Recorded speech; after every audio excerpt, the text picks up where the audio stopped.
Hi and welcome to Tech Bike Parts. Today we're going to be showing you how to install a camshaft in one of the new Triumph 900 or 1200 bikes. Now there's several different camshafts that actually fit these bikes. On the 900 there's two camshafts and on the 1200 there's two camshafts, and none of them are interchangeable with each other. I'll give you a quick look at what the camshafts look like. These are the two 900 camshafts. Now, there's an early one and a late one. You can see by the difference in the thickness and shape of the flanges that the different offset.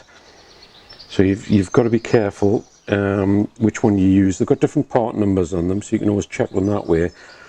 And one has got a groove in and one hasn't. But these cams are not interchangeable.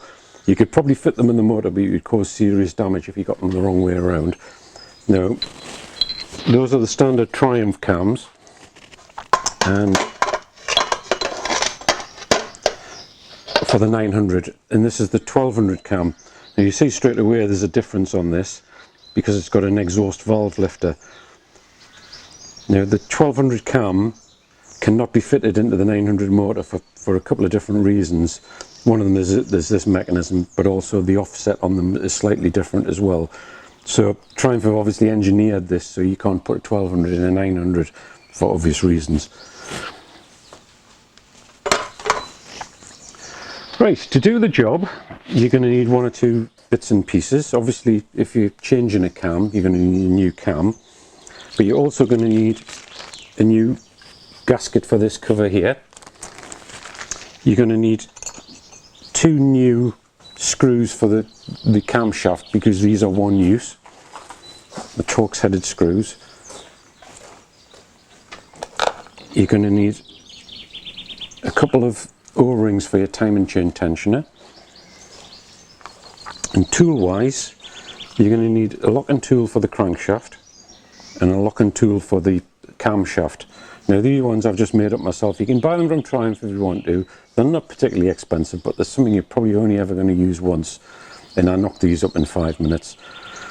Now some people say using a 6.5 pin to put in, but it isn't exactly accurate using a 6.5. What you actually need is a stepped pin, 6.5 at the end and 8mm on the shank. So I've just used an 8mm stainless bolt then, turned it down to 6.5 at the end, put a little taper on it, and that'll go in nice and easy. Now that is much more accurate than using just a 6.5 shank, because you locate it absolutely spot on. Now you need a locking tool for the camshaft that fits in this slot here at the end. Now the slot has to be just slightly smaller than the diameter of the camshaft. Now Triumph's tool actually bolts to the head, but there's no real reason to do that. It just makes it easier if you're fitting it on your own. With this it might be easier if you've got just a hand for a couple of seconds while you're locking this up. But if you lock it in position with this tool that I've made, it was something lying around, it was the right thickness. And allows you to tighten the bolts up, and then you can check that it's lined up properly. Tool wise, to fit the kit, you're going to need a good quality Torx T40 drive. Don't use a cheap one because the bolts are really tight to come out and you'll just round them off and you'll have big problems. You're also going to need a good set of feeler gauges with multiples of very small sizes because the valve clearances are very small on this. So in thous you need something from about 1.5 thou in about 1 thou increments going up to about 7 or 8 thou. That's the sort of range that you need. That in millimeters is 0.05 up to about 1.18 in metric. Another very important piece of kit you're going to need is a low rating torque wrench that goes down to 10 Newton meters or below, because the cam carriers have got quite a low torque rating on them. That's really important. Now something else you're probably going to need, but you're not going to know if you need them or not until you get the valve clearance adjustment stage, is valve shims. Now you can buy a kit which is not particularly expensive of shims. Now the 9.5 shims, which are used in a lot of Japanese bikes as well, so if you're stuck, you haven't got a Triumph dealer locally, you can go to a Kawasaki, Yamaha, or Honda dealer and just get 9.5 shims. They work just the same. Now, you can buy a kit which has all the different sizes in, and that's handy if you want to just get the job done and not be messing on going to find the shims that you need. A lot of the times you don't actually need the shims, or you can swap them around to get what you need. But in case you do, you know, it's best to be forearmed with that. Now, a good thing to have, Haynes have brought out a manual for this bike now, for the 1200 and the 900. Now, the camshaft changes quite detailed instructions in here. There's a couple of things that I don't quite agree with, and they're actually contradicted by Triumph's own instructions. So, one of the two things is these bolts. It doesn't tell you to replace these bolts, which Triumph say are strictly one use only because they're pre-pregged with locking compound. And it doesn't tell you to change these O-rings, again, which Triumph state, very important that you must change these O-rings on the cam chain tensioner. The reason being is the cam chain tensioner has full oil pressure to it. If the front one leaks, you lose oil pressure. And the back one leaks, you lose oil out of the engine. So it's a good precaution for the sake of a few P to put those in. The bolts, yeah. Could you use the existing bolts if you had some Loctite? Some people say to do that, that's what Haynes do, but Triumph specifically say that you have to, these are a one-use bolt. I don't know if they stretch or what, but for the sake of a couple of pounds, if those bolts come loose, your motor's wrecked. It's not worth cutting a corner on that one. Right, fitting the cams to the 900 and the 1200 motor, like I say, are basically the same, apart from this exhaust valve lifter on the 1200. Now this one has a very small spring across here, which I've actually taken off here. Now when you're putting this into the motor, I would recommend you do what I've done here and take this spring off, because it's like something that belongs in a watch. It's a tiny spring, and what will happen is you're putting it on, you'll catch it with a chain, it'll go ping, and you'll not know if it's gone into your garage or into the engine. So when you put it in, always take the spring off. I know from past experience it's gone ping on me. So this is the cam we're going to be putting in the motor today. This is a tech cam. This is the Series 1 900 cam, which replaces this camshaft without the groove. Now you see it looks quite different. What you will notice is the difference in the profiles and the duration and the lift on the camshaft. It's massively different, particularly on the exhaust. There's got virtually no lift on the exhaust. And this is obviously why the engine's restricted, because of this low lift on here. This totally transforms the bike when you put this in. So our camshafts are identified for each one. It's normally by the number of holes and things like that, how we identify them. You need to reuse your cam wheel off the original camshaft, so you need to obviously take that off and fit it on, which fits on the other side. It fits against the cam on the flat side. One side's got a groove in, a cutaway in it, and the other side's flat. The flat side goes against the cam. Now you'll see there's multiple holes in here.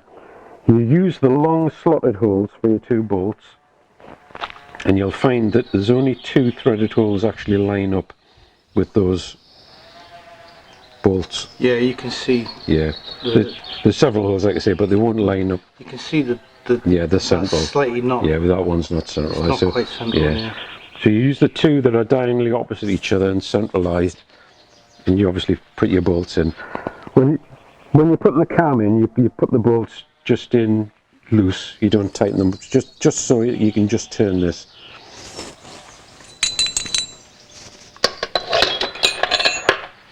You can see the cam we are doing for the 1200 is basically the same as this, with just different time and duration on it. And we're busy developing it at the moment. We're having really good results with it, and that should be available in a few months after this one is. It's easy to do the camshaft change on a side stand if you don't have a centre stand. and it's slightly different the method you use to do it on the side stand from the centre stand. I normally do them on a workbench high up to save my back and my knees, but today I'm going to do it on the floor like most people will be doing on the side stand. The main difference is obviously you're going to need something to drain the oil in when you take this casing off. You don't have to fully drain the oil when you do it on the side stand. Just remember not to lift the bike up, otherwise you'll have a big puddle on the floor. When you take this casing off, just put a drip tray underneath. You'll get a small amount of oil out. But like I say, if you lift the bike up, you'll get a large amount of oil out. If I do them on the stand, we normally drain all the oil out and then refill it when we're finished. That's the only real difference. It just saves your back and your knees if you're on a stand. But we'll do it today like most people will do on a side stand. Right. So first of all, we need to remove the seat.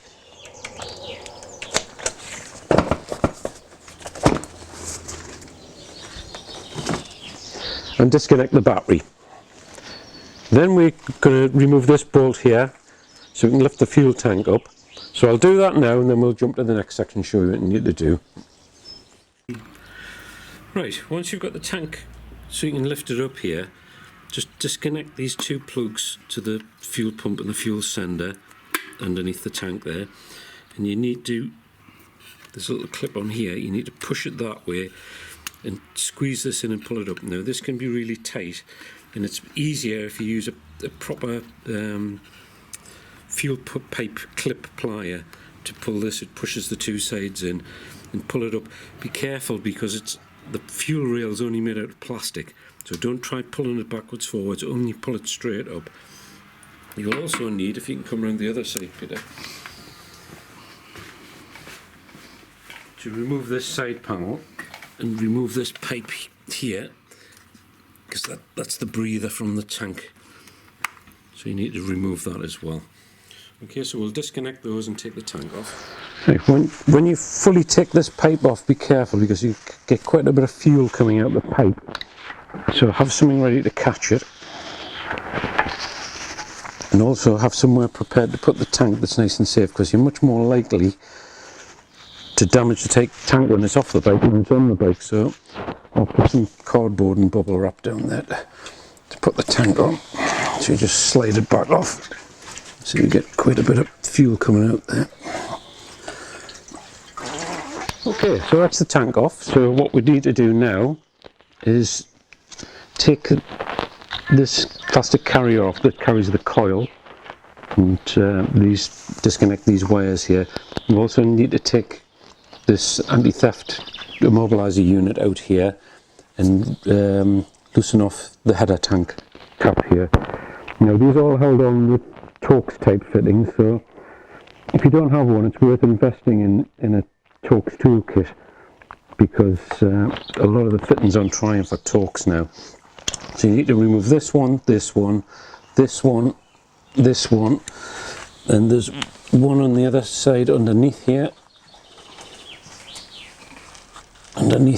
and a one there. So I'll take all those bolts out now and we'll show you what to do next. Right, so that's the coils loosened up. You just pull them out and lie them on the top of here. This you just leave loose and you can pull it out the way while you're getting the cam cover off. You do need to remove this pipe here. You need to squeeze this clip together and pull the overflow pipe off, just so you can clear it to get everything out. You need to take these 4 Allen headed bolts off the cam cover, and you also need to remove the sparking plugs, just so it's easier to turn the engine over for setting the timing up. So I'll do that and then we'll come back to it. Okay. Right, so that's all the fittings off the rocker cover now, and the plugs are out. And we've also taken the overflow pipe off there, so you need to push that up there tight. You can take it off if you find it's easier, but you normally just squeeze it past there. Now this comes off. It doesn't matter if you leave the rubber gasket behind or not. It's a bit of a fiddle out, but it comes out the left side. You need to take your rubber gasket off there as well and just check it. You can normally reuse those a couple of times, the same with the rubber sealing rings on the top. But if you feel it's a bit hard or damaged, you can get a new one of those. Right, now what we need to do is remove all the bolts from this timing cover. Don't take this cover off. There is a bolt behind there, but you don't touch that. That's for the balance shaft, so don't interfere with that. And we need to take these 4 screws out of here to get the sprocket cover off. Again, this may vary on different models. Some of the 1200s have got a header tank under here, but we won't talk about that once we get it off. But we'll get those bolts out and we'll jump to the next section. So that's all the bolts out the timing casing now. We call it timing casing, it's actually the alternator cover. And we've got the cover off the sprocket. Now this is a 900 motor, and the wires from the alternator actually run a different route on these to the 1200. On the 1200 they're running along the bottom here and they have a clip. What you need to do on the 1200, you need to unclip them at the bottom so you can pull the cable through just a little bit. You can normally get away on the 900 just by loosening the cover. You get enough movement to allow enough to get the casing off. Now the casing will be very tight if it's not been off before, because Triumph use like a sticky compound to stick around where the wire goes and onto the gasket, and it gets a really good hold. There is a couple of pry points either side at the top here where you can either hook something in or whatever to get it off. And this casing has been off fairly recently, and you're getting a bit of movement there. And if you just jiggle it backwards and forwards, you'll be able to loosen it off the gasket. Now it will be tight on there's a peg here with an O-ring on, and it tends to get quite a good hold on it. And also the magnets have got a good hold as well on the alternator. That's it. So as you can see, there's a couple of O-rings on there. You need to check to make sure they're not damaged, obviously, because you may get an oil leak otherwise. But that's the bolt I was saying that you don't need to touch, because that's for setting up your balancer, dynamic balancer shaft. I have heard of people trying to undo those to get the casing off. Now you'll see here, this can cause a bit of a problem when you come to put it back on. It nearly always comes away from the casing like this. Try and put sticky on to hold it. Now what happens when you put it back on, it doesn't go in, it goes in like that. It needs to sit in the groove like that. Now what I normally do is clean it all off with brake cleaner and put some super glue on there just to hold it in place when you're getting it in. It's a bit of a, it can cause a bit of a problem, but it's something you really need to watch out for. You'll have a massive oil leak when you come to start the engine up. But more of that later when we're putting it back together. You can normally just rest that on there for now.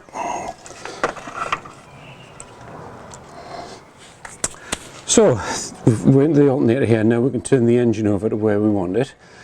The next stage is we need to take the cam carrier off cylinder number 1, which is the left cylinder, and to do that we need to turn the engine so both the valves aren't compressed on that cylinder, on that cam carrier. So I'll do that now.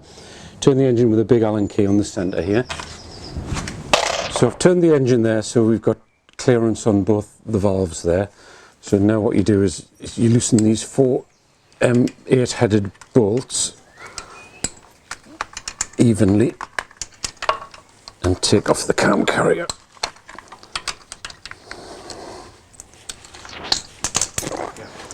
So that's all the 4 bolts loose there now. So what you do is you just lift the rockers clear. Now I don't know if you can see that they're not there. On the corner of that shaft, it's got a little dot. It's very important when you put these back in that these dots are on upmost for the oil feeds. But it's good to have the idea to have clean containers to put everything in.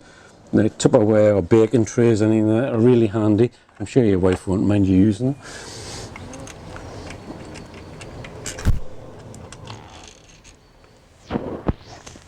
Now each of these are marked inlet exhaust at number 1 and number 2.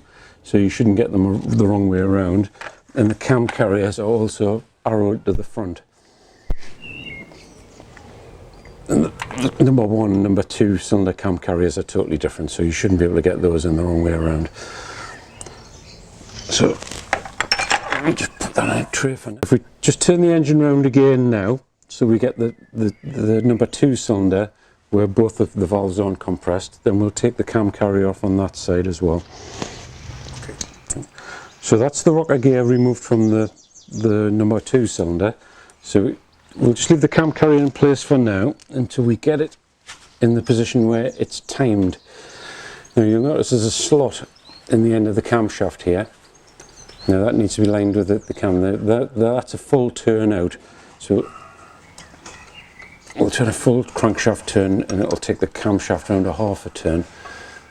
Now the bottom edge of that slot needs to line up with the face of the cylinder head joint.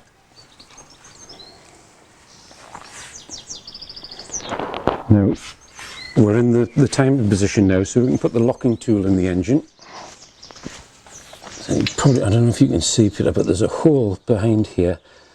It's in about a 1 o'clock position from straight up, and the locking tool, and just make sure it's fully engaged and you can't turn it. Now when that tool's in, this alignment should be straight with the cylinder face, which it is there. Now we can take the number 2 cylinder cam carrier off.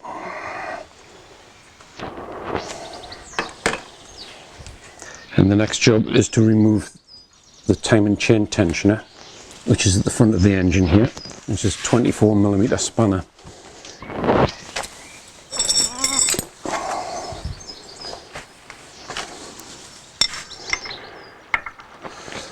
So we'll remove the time and chain tensioner. Now this needs to be reset before it goes back in, but I'll show you how to do that in a moment. But just pop it in a clean receptacle. These are the 2 O-rings that need to be changed. As you can see, that one's actually damaged, so we'll need 2 new O-rings in there. Now, getting that out's not a problem on this model, on most of the 1200 models as well. What you will find on a bike with a high pipe, the street scrambler, you have to remove the left-hand crossover pipe because it comes right in front of here. So that's just one little thing you need to take off so you can get in. You normally go in from the left-hand side when you take the pipe out, but on most models you don't need to disturb the exhaust system. So, Triumph recommend to take it out to remove this tensioner blade here. Take these 2 bolts out of the top and remove this tensioner blade. I always manage to do it without taking it out. It's just a little bit of a fiddle, but you can take it out. I'd rather not take these bolts out and risk dropping them down into the engine if you don't need to. But you can take them out if you want and put them back in and torque them up. It's your choice basically, but I've always found I can get them out. So the engine's locked there, it's locked in position and it's ready to remove the camshaft. So you push the tensioner blade forward, just put a bit of slack on the chain and just unhook it, and you can lift the cam out there. Now what I would normally do is put a piece of broom handle or a spanner or whatever in there, just careful, something that won't damage the bearing housings, but that'll just sit on there. What I need to do now is strip the cam chain tensioner down. I've already put 2 new O-rings on it. And there's 2 small circlips on here. The bottom 2, if you just squeeze the 2 sides together and pull the piston out, and get a piston and a spring. And it's important that you empty all the oil out. Just let that drain out for a couple of seconds. The circlips managed to come out.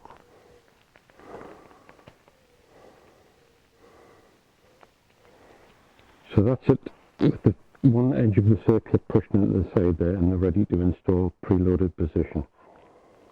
So that's ready to go back into the motor. But we've got a few things to do first. Okay, so we need to remove these 2 Torx headed bolts. Now what I normally do is put them in a soft jaw vise, the teeth, and then get a hold of it. So we actually need to use these bolts, even though they're not going to get used eventually in the motor, but you need to use them to install the camshaft. So take those bolts out and put them in the new sprocket, but just loosely. So this is it. So this is one that's ready to go in there. This will still move. It's just loose enough so it will move, and it's on the long slotted holes, not the short ones, the long. And the 2 holes that they'll line up with and the camshaft. So this is ready to go into the motor now. tighten the slot at this end. It's still in the times position, and we want it on the chain so that that slot aligns with the top.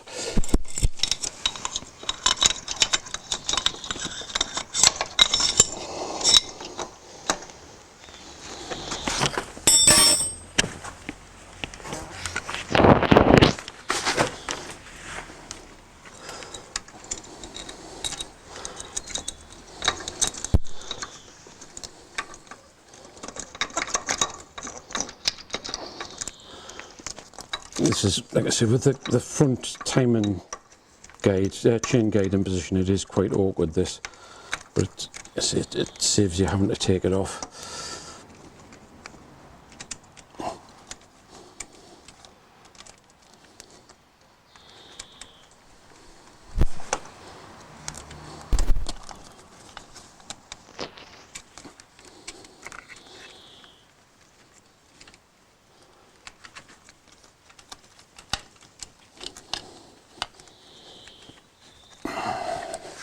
I wouldn't film all this, and that's it. So what you should find with your bolts in about the middle position is that your slot with the chain on the back edge pulled tight and the locking tool in, this should be virtually in the right position. Now obviously we can fine adjust that before we tighten it up, but just to make sure you've got enough adjustment either way to get the fine tuning done on there. So which side should the chain be tensioned on? Is it on the rear side of the motor? Now what you've got to watch, the engine turns clockwise, but the camshaft actually turns counterclockwise on these. So the pull side of the chain is actually at the back and not the front, like you would normally have on an overhead cam, because it's got an idler gear at the bottom here. It's only a short run chain, it doesn't go right round the crankshaft. So this turns clockwise, the idler gear goes counterclockwise, and so does the cam chain. You can catch a few people out that when they're not used to it. Right, so we're all roughly in position. We just pop some oil onto the cam and onto all the lobes. okay, recording? Yep. So we just pop the cam courier back on now. It's just to help line everything up. Just pop some oil on there. This is just the oil that's in the engine, just brand new oil. Just make sure that nothing runs dry. And this can be a little. You have to make sure the cam's in the right position because it's got thrusts on this part of the carrier. Right, so what we need to do now is put the pre-tension cam chain tensioner back in. You just make sure that the cam chain tensioner blade is seated properly there, and you can actually pull it on the top there to keep it in, because it can go either side of the chain and jam up. And you normally know if it's not in straight because the cam chain tensioner won't screw in. So we'll just pop that back in the hole there.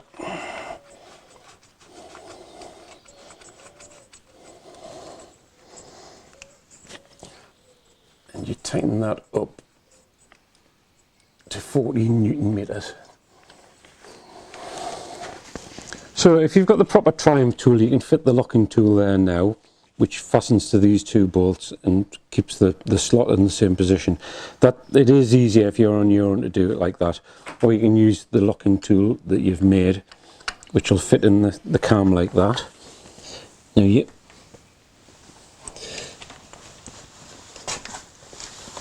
need to be into the top bolt. Like I say, they're both loose there. And just nip that up for now. These are the old bolts that are in there. So just get it all in position, nip it up, and then check it all, make sure nothing's moved. What you need to do now is turn this through one complete turn, and it'll bring the other bolt to the top. Do the same again, tighten it up, check it all again, and then turn it one full turn again. So this bolt that is here is back at the top again. If you're happy with all your settings, you then replace this bolt with one of the brand new bolts that you have from Triumph with a pre-preg thread lock on it, and you torque it up to cam bolts 22 Newton meters. So and then you turn it again, you take the other old bolt out and put the other new triangle bolt in, again torque it at 22 Newton meters. And just to be safe, once you've done all that, give it a couple of turns, come back to it again and just check it, make sure your alignment's correct. Okay?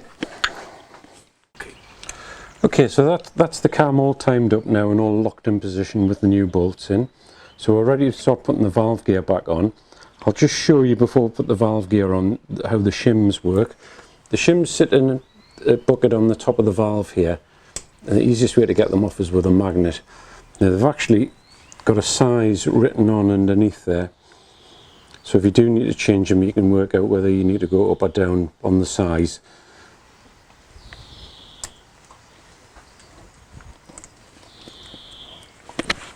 So just pop all the valve gear back on. So what we need to do is turn, we'll do number 2 first. So if we turn the engine round so both the cam lobes are facing down,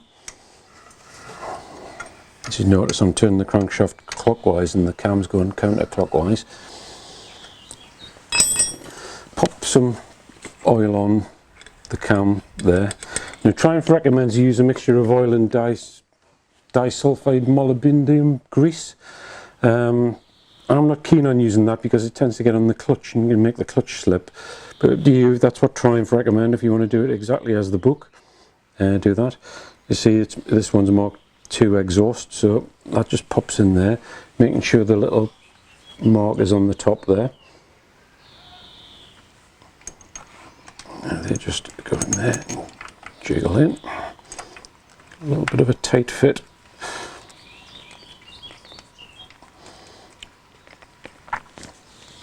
And we do the same for the inlet rocker.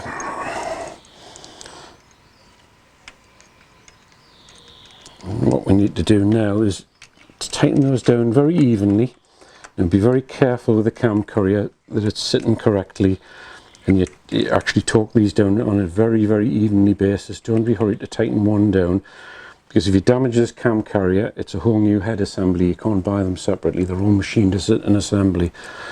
So always think before you start winding down the torque wrench on these.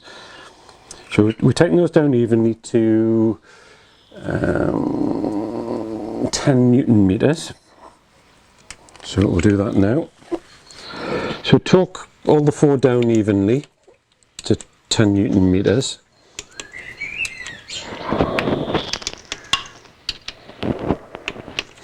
And now we need to check your valve clearances. Now your inlet valve clearances are 0.05 of a millimeter, or 2 thou is your absolute minimum, or your maximum is 0.13, which is about 5 thou. So anything between 2 and 5 thou. 5 thou is your maximum. So we can get a 2 thou in there.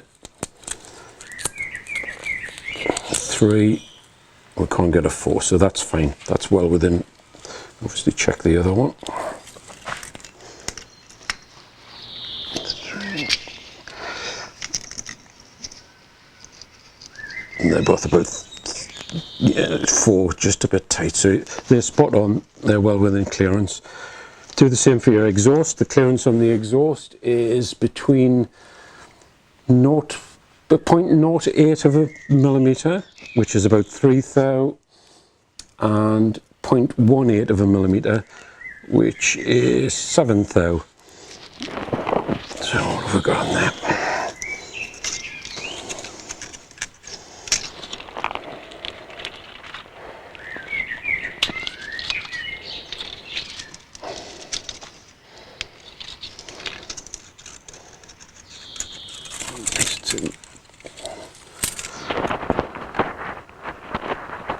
Those are actually spot on there now. Now if you do need to adjust them, obviously make a note of what the size is that you've got and whether you need to go up or down.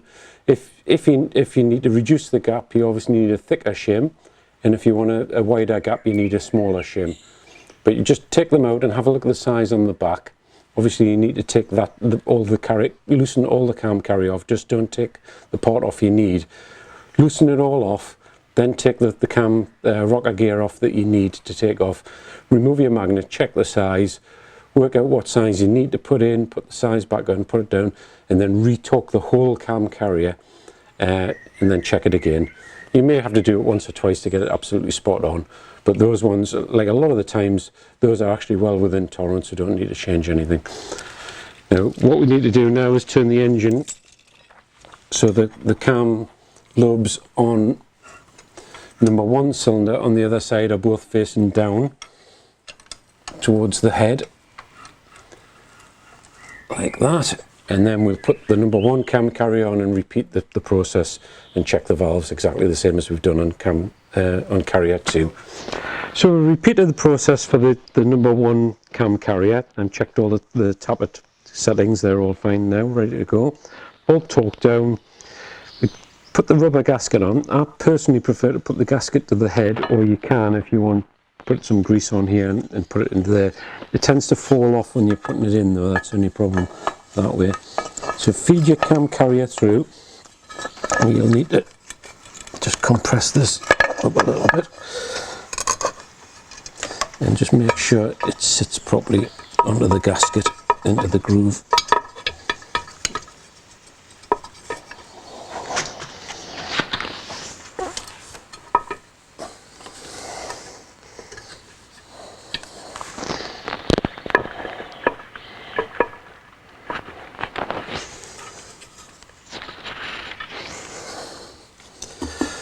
Once you're happy the gasket's in all the way around and seated in properly,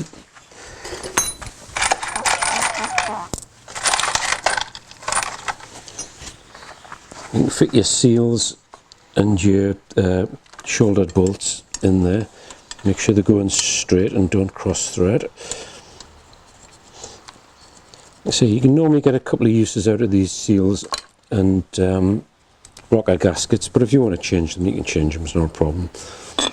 We normally get 2 or 3 uses before we have to change them.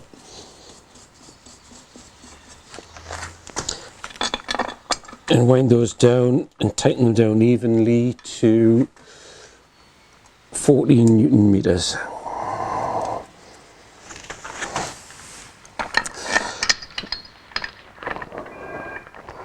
Now the next job, once you have those tightened up, is to get your Allen key on the end of the camshaft, crankshaft, and turn the engine backwards 2 complete turns. So you turn it that way, 2 complete turns, and you'll normally hear a click as the cam chain tensioner releases off its clip. Don't worry too much if you don't hear a click, because sometimes it releases just as you're screwing it in. There was a slight click there, I think that's what it was there. If it doesn't release, it's not a big problem. What you'll find is it'll clatter when you first start the engine up a little bit until the oil pressure pushes the piston out, and then it'll adjust automatically anyway. But it's just a little way to make sure that that's correct. So we'll tighten those back up, and then we'll move on to the timing cover. Right, if you lightly oil or grease your gasket and fit it into position on the pegs, so that pegs on there. Make sure your pegs are in position there. Now what I normally do to try and locate this rubber here to stop it coming out is clean it all off with some anti-degreaser or brake cleaner to get the oil off. And just drop a super glue on and hold it in place and let it set. Because what happens is you try to put it on, you see it pulls away. But if you super glue it in place with just a dot, it'll hold in place. Now Triumph normally puts some gasket cement around here as well. Personally, I never find a need to do it, but you can see this previously had Triumph sealant on. I don't like to use it because it can tend to get up in the pickup pipe and the sump. But anyway, I'm going to put a drop of super glue on there now, and then we can put the casing back on. Okay. Right, so we can pop that in there now. Just carefully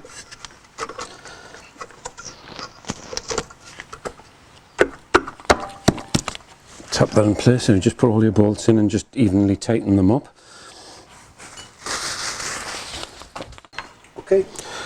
So I've reinstalled the sparking plugs now. If you offer the bracket up for the coils, and you can re-plug your wiring back in. Make sure you don't forget your map sensor here, and make sure, particularly on the 1200s, that the vacuum pipes haven't come off on the map sensor, because that'll show a fault up straight away if that's come off. That connector goes in a little clip under there to hold it out the way. So don't forget your header vent pipe.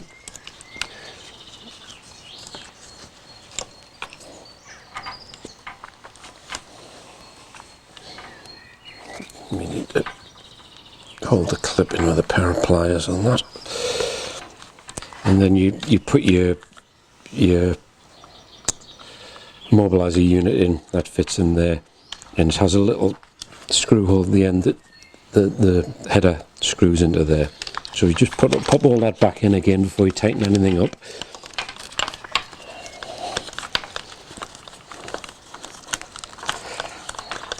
So that's all the coil and the header tank and everything, and we'll connect it back up again. So just make sure you've got your two connectors out ready for the fuel tank, and pop it back into place there. And make sure you don't jam this tube up. This locates in this little clip here and goes off under the seat into the side panel, but you can connect that in a moment. The most important thing is to get this fuel pipe on. A lot of time what I like to do is put a bit of oil on here, and it helps it slip on because it's really tight on the tube.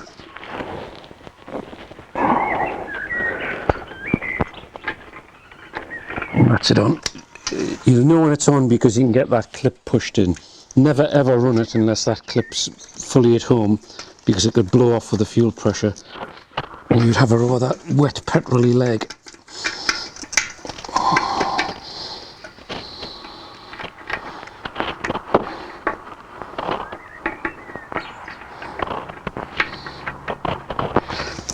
So that's your connectors connected there.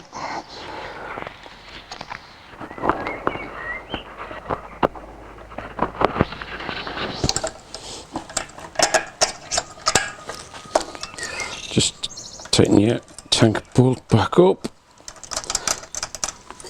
and once you've reconnected your vent tube back onto the valve behind the side panel, you can reconnect the battery back up, and then it's ready to start. Right, so that's all back together there now. So you just need to turn the ignition on and off a couple of times just to prime the fuel up. You'll hear it makes a funny noise at first while it pumps the air out of the system, and then it's ready to fire up. Now you notice, I don't know if you noticed, but there was a slight clatter there when it first started up, and that's just the timing chain priming up with oil. Now what you need to do is just let it tick over for a moment or two and check to make sure you haven't got any oil leaking out of here.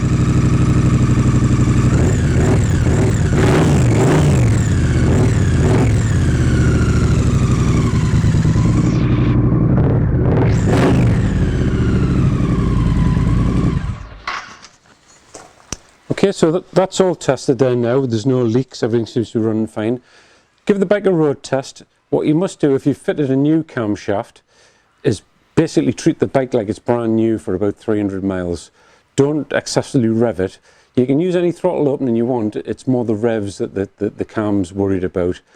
Keep it down to about 4,000 revs at first, and then slowly build it up 5,000, 6,000 revs. So after 300 to 400 miles you can treat the bike like it's running, and you should be fine. Normal tappet checks again. I normally change the oil after putting a new camshaft in at about 500 miles, just in case there's any particles or dirt got into the engine. So if you change the filter and oil at 500 miles, just to be on the safe side, always use good quality, fully synthetic oil, and a new camshaft should last you 100,000 miles, no problem, as long as you do regular oil and tappet checks. Okay, thanks for watching, and we'll see you next time.